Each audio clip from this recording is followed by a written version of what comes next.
তোমার রব কি বলে জানো?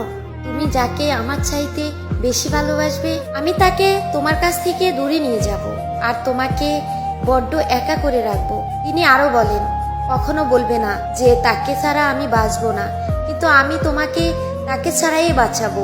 এজন্য সব আবেগ কেড়ে নিয়ে তোমাকে দিব্য সামনে এগিয়ে নিয়ে যাব। তুমি কি দেখোনি ঋতু যে 2 মাস পর পর বদলাতে থাকে, ছায়া দেওয়া গাছের পাতাও শুকিয়ে যায়, আর যখন সবর হারিয়ে ফেলে তখন জ্বরে পড়ে।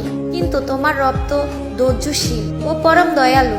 তিনি তো সে জ্বরে যাওয়া পাতার ডাল থেকেও সবুজ পাতা গজান। তুমি কি দেখছো না তোমার স্রষ্টার এই নিদর্শন, যে মানুষটাকে তুমি নিজের জীবনের চাইতেও বেশি ভালোবাসতে, সে মানুষটাও একদিন অচেনা হয়ে যায়, তোমার মন ভেঙে যায়, এমনকি বন্ধু শত্রুতে পরিণত হয়, আর খানিকক্ষণ পর শত্রু বন্ধুতে পরিণত হয়। যে মানুষটাকে তুমি নিজের জীবনের অংশ ভাবতে, সে মানুষটাও প্রতারণা করে। বুঝি না, এত কিছু হওয়ার পরেও তুমি তোমার রবকে বাদ দিয়ে সে মানুষগুলোর উপরে ভরসা করো, যারা তোমাকে প্রতিনিয়তই কষ্ট দিয়েছে।